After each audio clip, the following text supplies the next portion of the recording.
Chers amis, mes bien-aimés frères et sœurs en Christ, c'est frère Frank qui vous parle depuis le centre missionnaire de Krefeld en Allemagne. C'est toujours un privilège pour moi de parler avec vous dans le nom du Seigneur en partageant avec vous la parole précieuse et sainte de Dieu dans sa forme originale.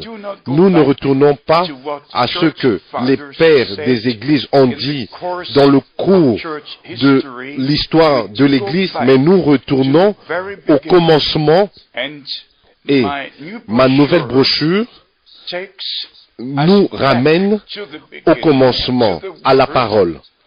Le titre que j'ai choisi est « Au commencement était la parole et non l'interprétation ». Nous comprenons que les interprétations ont dominé partout, dans chaque église. En fait, tous ceux qui enseignent et qui prêchent ont leur propre interprétation. Alors, il y a plusieurs interprétations d'une et même parole de Dieu et les Écritures de Dieu. Mais il y a seulement un seul original. Alors nous devons retourner à l'original. Au commencement était la parole. Et la suite ne dit pas que il y avait aussi l'interprétation, mais ça continue. Au commencement était la parole.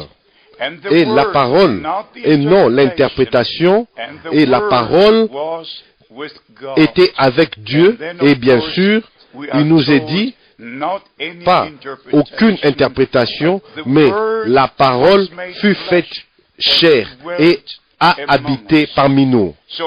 Alors, nous devons prendre les choses d'une manière sérieuse, dans la présence du Dieu Tout-Puissant. Et dans l'Ancien et dans le Nouveau Testament, Dieu a parlé directement au travers des prophètes, au travers des apôtres, et l'Ancien et le Nouveau Testament vont ensemble, et dans l'Ancien, Dieu a fait les promesses, et dans le cours du Nouveau Testament, il les a accomplies. Ce qu'il a promis dans l'Ancien Testament. Spécialement, nous devons vraiment faire attention du temps dans lequel nous vivons et des promesses de Dieu au sujet du temps de la fin. Et connaissant les Écritures, nous comprenons que le retour de Christ est imminent. Ceci est connu par tous ceux qui connaissent la Bible, que maintenant nous vivons dans les derniers jours. Pas seulement cela, nous sommes à la fin du temps de la fin. Et c'est comme ça que c'est absolument nécessaire de retourner au commencement, parce que Christ est l'alpha et l'oméga, le premier et le dernier. Ce n'est pas assez de retourner à ce qui a été dans les jours de la Réformation ou après, ou les choses qui ont été dites dans le 3e et 4e et 5e siècle. Cela ne compte pas. Ces hommes ne nous ont pas parlé. C'est Dieu qui nous a parlé par sa sainte et parole éternelle.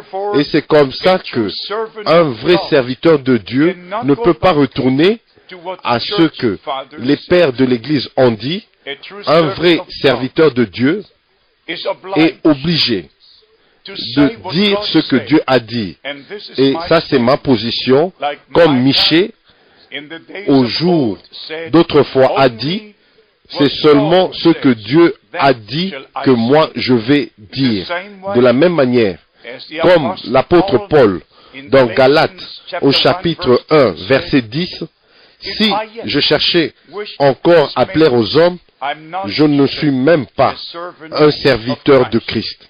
Et il a donné le conseil à son compagnon dans le ministère, dans 2 Timothée, chapitre 4, Verset 1, « Je t'en conjure devant Dieu et devant Jésus-Christ, qui doit juger les vivants et les morts, et au nom de son avènement et de son royaume, prêche la parole, insiste en toute occasion favorable ou non, reprend, censure, exhorte avec toute douceur et en instruisant. Que les hommes ne le veulent ou pas, prêche la parole, car il viendra un temps où les hommes ne supporteront pas la saine doctrine. » Tous, plus ou moins, connaissent ces Écritures.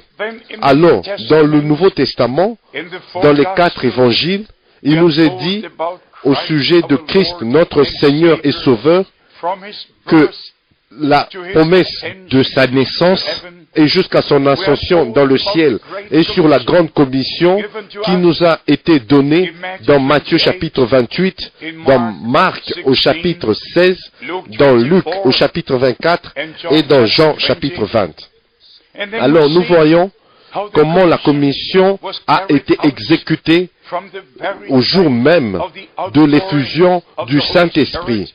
Pierre, qui a entendu des lèvres même de notre Seigneur que toutes les nations devaient être enseignées et baptisées dans le nom du Père, du Fils et du Saint-Esprit, et qui, bien sûr, est le Seigneur Jésus-Christ. Et c'est comme ça qu'il a dit, « Repentez-vous et que chacun de vous soit baptisé dans le nom de Jésus-Christ, parce que vous avez reçu la rémission de vos péchés en croyant en Jésus-Christ comme votre sauveur personnel. » Mais bien-aimés, nous devons retourner à tous ces enseignements véritables et fondamentaux des Écritures, et nous comprenons que les apôtres, et particulièrement Paul, a écrit à plusieurs églises. Il a traité plusieurs sujets qui sont sortis dans des églises locales. Et finalement, nous avons les 22 chapitres que nous appelons la révélation de Jésus-Christ, l'Apocalypse, et qui traite du futur et des choses qui devaient arriver avant le retour de Christ. Et aussi, en partie, dans le cours de l'histoire de l'Église, les 22 chapitres de l'Apocalypse contiennent beaucoup de choses importantes. Je dirais même, c'est le sommet, le summum des évangiles et des épîtres écrites. C'est la finalité de toutes choses qui ont été écrites dans le Nouveau Testament. C'est la révélation absolue de Jésus-Christ. Et bien sûr, cela traite de toutes ces choses importantes qui appartiennent à l'Antichrist et qui appartiennent à Israël, à l'épouse, à l'enlèvement de l'Église épouse, au souper des noces de l'agneau, traitant du règne de millénium, et nous parle aussi des nouveaux cieux et de la nouvelle terre. Et dans ce livre, mes bien-aimés, nous avons toutes choses. Alors, dans Matthieu chapitre 24, notre Seigneur a parlé du temps de la fin. Il a fait allusion aux guerres, aux rumeurs de guerre, au bruit de guerre, et comme nous savons, nous lisons, nous vivons dans des jours où tout le monde entier est en trouble, en turbulence. Nous avons eu la Première Guerre mondiale et la Deuxième Guerre mondiale, et partout dans le monde, nous avons des problèmes, des guerres, des soulèvements, du terrorisme. Il n'y a plus de paix sur la terre. Alors, nous avons le privilège, comme le peuple de Dieu qui vit maintenant, de connaître la parole de Dieu par la révélation divine, pas par des interprétations. Ces jours-là sont passés, des interprétations. Maintenant, nous avons la complète révélation, la pleine révélation de Jésus-Christ. Nous savons que le Jéhovah, en fait c'est mieux de dire le Yahvé de l'Ancien Testament, est le Yahshua, Jésus du Nouveau Testament. Il est le grand je suis. Nous le voyons dans son humanité et nous le voyons comme le Seigneur de gloire. Quand vous prenez les 7 je suis seulement dans l'évangile de Jean, où notre Seigneur a dit « Je suis le chemin, la vérité et la vie. Je suis la résurrection. Je suis le bon berger. » Tous ces « je suis », le Seigneur pouvait seulement dire. Alors il a résumé cela et il a dit « Avant que Abraham fût, moi je suis. » Mes bien-aimés, mes chers amis, alors nous voyons le Seigneur de gloire comme le serviteur, comme un serviteur. Nous le voyons comme le prophète promis, comme le Messie, loin. Et nous le voyons dans son humanité. Nous le voyons étant fatigué. Nous le voyons dormant dans le bateau. Et nous le voyons pleurant devant la tombe de Lazare. Nous le voyons dans son humanité, prenant notre place. Il était pleinement humain. Il est né dans ce monde, comme nous sommes nés dans ce monde. Et bien sûr, sans péché. Le seul Fils engendré du Père, Marie, n'a rien ajouté à cela, n'a rien donné à cela. Tout venait de Dieu. Mais il devait être humain pour racheter l'humanité. Celui qui ne pouvait pas mourir devait venir dans un corps de chair afin qu'il puisse mourir à notre place. Et il a enlevé l'aiguillon de la mort et il a conquis la mort et l'enfer et il est ressuscité au 3e jour. Et parce qu'il est ressuscité, en fait, nous sommes aussi ressuscités avec lui. Nous sommes nés de nouveau par sa résurrection, par sa puissance de résurrection, le Saint-Esprit. Mais bien-aimés, ceci sont des faits, des réalités. Ceci sont des expériences et que nous devons avoir. Et maintenant, je veux partager avec vous dans 1 Pierre, le premier chapitre, au verset 2. 1 Pierre, chapitre 1, verset 2. Et qui sont élus selon la préscience de Dieu, le Père, par la sanctification de l'Esprit, afin qu'ils deviennent obéissants et qu'ils participent à l'aspersion du sang de Jésus-Christ. Que la grâce et la paix vous soient multipliées. Si vous lisez spécialement les épîtres de l'apôtre Paul, il s'est adressé aux églises et aux individus et toujours de la même manière, béni soit Dieu le Père de notre Seigneur Jésus-Christ. 36 fois, il a utilisé le même terme en s'adressant aux individus et aux églises. Dieu le Père, mais pas une seule fois. Il a utilisé le terme Dieu le Fils. Pas une seule fois. Il a utilisé le terme Dieu le Saint-Esprit. Le Fils est le Fils de Dieu. Et le Saint-Esprit est l'Esprit de Dieu. Mais Dieu, qui est Esprit, est l'origine de lui. Toutes ces choses et tous ces attributs qui étaient en lui sont manifestés.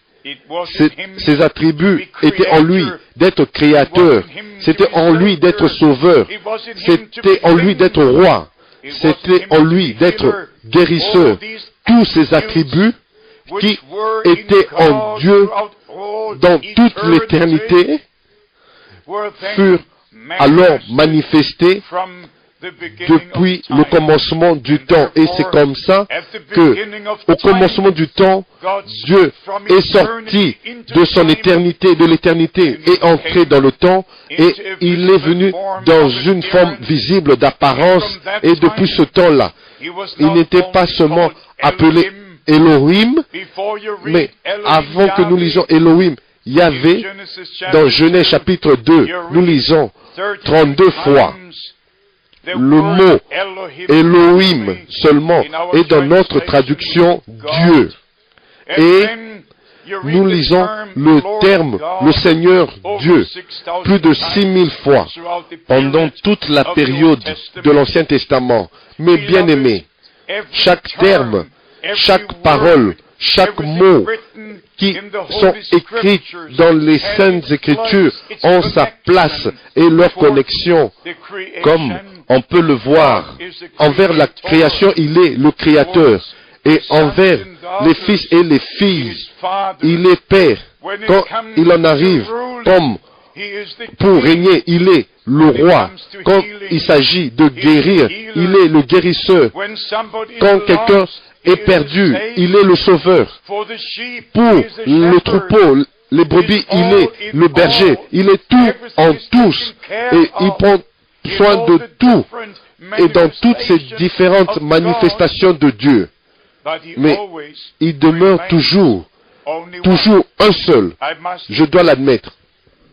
J'ai beaucoup lu tout ce qui est de l'histoire de l'Église dans 3 langues différentes. Et mes bien-aimés, quand vous entendez l'argument dans le 3e et 4e et 5e siècle, comment les doctrines et les déclarations ont été formées, comment ils ont essayé de faire comprendre Dieu par l'intellect, alors vous ne pouvez pas comprendre ou expliquer Dieu.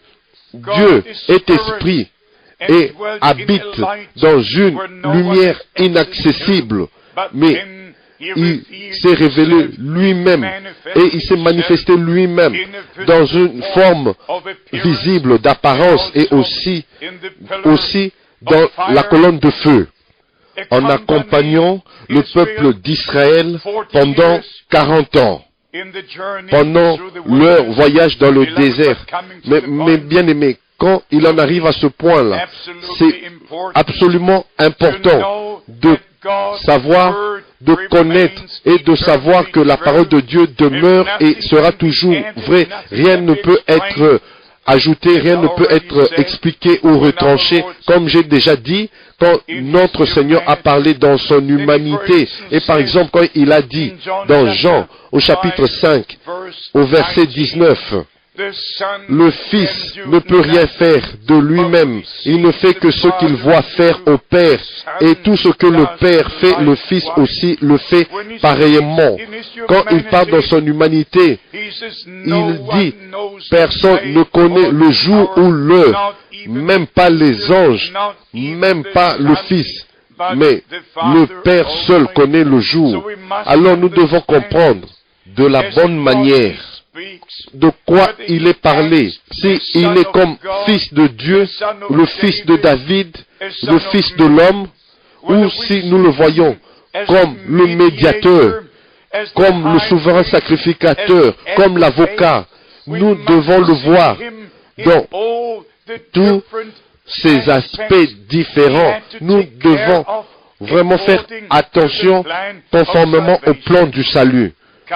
Maintenant, venons à la révélation et la manifestation de Dieu en Christ. Nous pouvons seulement dire, dans l'Ancien Testament, il n'y a même pas une seule fois où le Père aurait parlé à un Fils dans le ciel. Il n'y a même pas mentionné une seule fois que Dieu dans l'éternité, comme Père, aurait engendré le Fils et aurait donné naissance au Fils. Par exemple, si vous prenez le livre de l'Église avec 800 pages, avec toutes les déclarations ici que Dieu comme Père dans l'éternité aurait engendré le Fils et aurait donné naissance au Fils et aurait envoyé le Fils, mes bien-aimés. Alors, si vous lisez plus loin, la déclaration que les deux ensemble ont donné ont appelé à l'existence la troisième personne, comme certains croient, et d'autres disent que la même première personne a appelé à l'existence la deuxième personne, et aussi a appelé à l'existence la troisième personne. Mais comment un seul Dieu peut appeler à l'existence un autre Dieu, et l'appeler Dieu le Père, Dieu le Fils et Dieu le Saint-Esprit? Ça ne se trouve nulle part dans ce livre. C'est peut-être dans votre catéchisme, peut-être dans les livres de l'histoire de l'Église, non dans le livre de Dieu, dans l'Ancien Testament, même si le Seigneur Dieu lui-même s'est révélé de plusieurs manières. Il a toujours parlé au singulier, comme un seul Dieu. Écoute, ô Israël, le Seigneur ton Dieu est le seul Seigneur, l'unique Dieu. Et si vous lisez le prophète Ésaïe, à partir du chapitre 42 jusqu'au chapitre 48, vous l'avez, où Dieu parle de lui-même, qu'il n'y a pas d'autre Dieu qui était avant lui, ou qui sera après lui. Et c'est comme ça, si vous allez dans Genèse, au chapitre 3, ou même au chapitre 1, au verset 20, au verset 26 et au verset 28, quand le Seigneur Dieu a dit, faisons l'homme à notre image. Vous devez aller dans Genèse chapitre 11, où il est dit, descendons, et vous devez aller dans toutes ces autres écritures où le mot nous est utilisé, parce que le monde angélique était présent partout où était Dieu, que ce soit sur la terre ou dans le ciel. Et il peut être en même temps sur la terre et au ciel. Mais bien aimés, dans le Nouveau Testament, Dieu s'est manifesté lui-même comme Père dans le ciel, dans le Fils sur la terre et en nous par le Saint-Esprit. Mais il n'y a pas trois personnes individuelles qui parlent entre elles, qui s'aiment entre elles, qui coopèrent entre elles, comme vous lisez dans les livres d'histoire comme celui-ci. Dans ce livre, vous n'allez pas lire qu'il y a trois personnes au ciel qui s'aiment, qui coopèrent. Ça, c'est un blasphème. Rien d'autre qu'un blasphème. Dieu s'est manifesté lui-même, mais il demeure toujours le même. Mais bien aimé, comme vous pouvez comprendre, j'ai reçu directement un appel du Seigneur Dieu avec une voix audible le 2 avril 1962 avec une commission divine. Je dois aller d'un pays à un autre, d'une ville à une autre ville pour mettre cette génération pour la dernière fois en connexion avec Dieu et son plan pour le salut et montrer le chemin de retour vers les Écritures, aux pratiques bibliques, aux enseignements de la Bible, avant le retour de Christ, comme il est dit dans le Nouveau Testament, que Dieu doit rétablir toutes choses. Il a dit, je vous enverrai le prophète Élie avant le grand jour et terrible de l'Éternel arrive. Et mes bien-aimés, le jour du salut tire vers sa fin et le jour terrible du Seigneur va bientôt commencer, quand le soleil ne va plus briller et que la lune va se changer en sang. Mais bien-aimés, entendez, écoutez la parole de Dieu, retournez à Dieu et à sa parole et écartez-vous de toutes interprétations, de tous les enseignements traditionnels, retournez à Dieu. Ceci est notre temps pour nous préparer pour la seconde venue de Christ, qui nous a été promis dans Jean chapitre 14 et qui est absolument proche. C'est comme ça que nous devons nous préparer, que nous soyons préparés, que nous soyons trouvés dans la parole de Dieu, lavés par le sang de l'agneau, scellés par le Saint-Esprit, croyant comme le disent les Saintes Écritures. Alors nous serons du côté de Dieu.